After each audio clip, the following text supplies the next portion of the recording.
Hi everyone. Today we're in Lucerne Valley, California at the roadside grave of Pete Davidson, this area's first settler back in 1877. The only problem is Uncle Pete isn't buried here at all. Little is known about Pete Davidson's early life. His own gravestones contradict his birth and death dates. And the two most reliable histories from the Gobar family, who settled here right after Pete's death and even have a street named after them, have even different dates.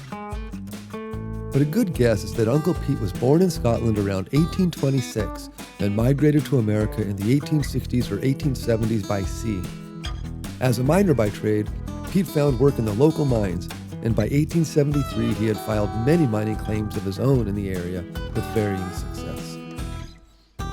In 1877 or 1880 or 1886, depending on the source, Pete decided to settle down, and after surveying the area, he filed for the very first homestead of Lucerne Valley on Range 1 East, where a marshy spring offered water for drinking and irrigation.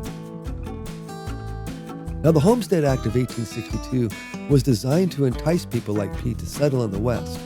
Homesteaders could file for 160 square acres of land, which would be theirs to keep if they could survive for 5 years and make visible improvements to the land.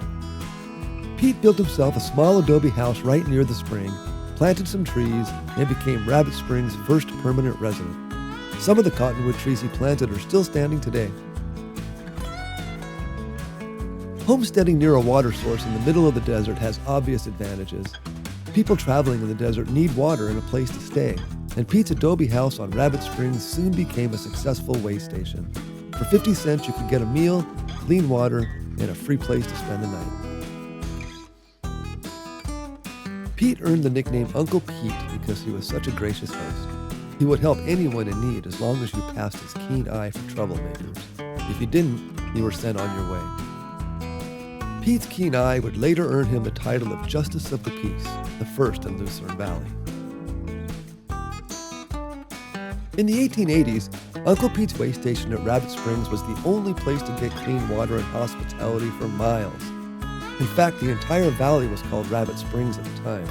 The competition came in 1897 from just a mile away, where James Golding had dug a flowing artesian well and offered meals and lodging at the Box S Ranch. This is all that's left of the Box S Ranch today, but in 1898, the Box S had become so popular that mapmakers began referring to the valley as Box S instead of Rabbit Springs, directing even more travelers away from Pete's way station.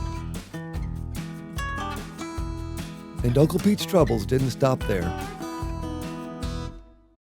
Now remember, back in 1877 when Pete filed for his homestead, there was nothing here, just a marshy spring and desert sand as far as the eye could see. He was the first one here. Pete built his way station and outbuildings near the spring, believing he had secured his homestead on Range 1 East. Unfortunately, Pete made a mistake and it was a doozy. He had mistakenly built his home on Range 1 West, just a few hundred yards away from his homestead on Range 1 East. This meant that his way station, corral, outbuildings, and indeed his entire living were essentially not his at all. And by not improving his claim on Range 1 East, he hadn't fulfilled his 5-year homestead obligation, and so Range 1 East could be up for grabs too. While Pete remained unaware of his error, it was not missed by an unscrupulous Los Angeles sheriff in 1904 who spotted it while checking property records at the land office. Hoping to get his hands on the spring and land that Pete had improved, he filed claim on Range 1 West, beginning a flurry of lawsuits that haunted Uncle Pete right to his death.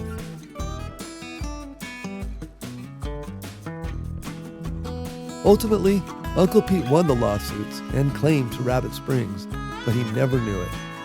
Pete died on January 7, 1906, alone in his cabin in the desert on the land he had worked for almost 30 years. According to local history, Pete's neighbors buried him in a wooden coffin in the field just a few hundred yards west of the cottonwood trees he had planted and within the encircling arm of the road that passed near his land. His grave was surrounded with a wood rail fence to protect it from wandering livestock and burros. And this is where the mystery of Pete Davidson's grave begins, right here near the corner of Kendall Avenue and Rabbit Springs Road. Sometime in the 1930s, Pete's gravestone and protective fence became a nuisance to the current landowners. so they moved them to the northwest corner of their property. But they left Pete out in the field.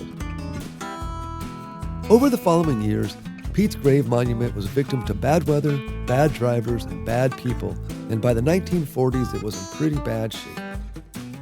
Local historians took charge. They began restoring Uncle Pete's grave monument, and by the mid-1960s it was in better shape than ever. But in spite of the protective rail fence, every few years Pete's monument was vandalized, mowed down by cars, or washed away by floods. Local historians restored it time and time again. Another one of the mysteries of Pete Davidson's grave developed in 1981 during one of the restorations. Pete's little white headstone disappeared without a trace. It remained missing for more than 2 years before turning up in a Victorville mushroom patch of all places, some 20 miles away. A few years after the headstone mystery, a paving company hired to straighten out and repave Rabbit Springs Road moved the markers and fencing yet again, this time about 40 feet south before paving over the original site. Bill Mann's 2003 Mojave guidebook shows the grave markers not long after this move. Sometime after Bill Mann's photograph, the metal fencing that once protected the grave was taken down to avoid any more car collisions. You can see it is now part of the fence bordering Kendall Avenue. So where is Lucerne Valley's first settler, first business owner, first justice of the peace really buried? No one knows for sure. Some historians believe he's 30 to 40 feet north of here, under the hard asphalt of Rabbit Springs Road. I prefer to think he's just a few yards behind me, still at rest within the encircling arm of the road that once passed his way station, which is still barely visible today.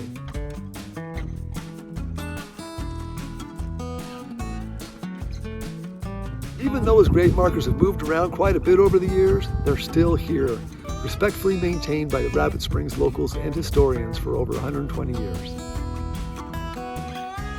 Rest in peace, Uncle Pete Davidson.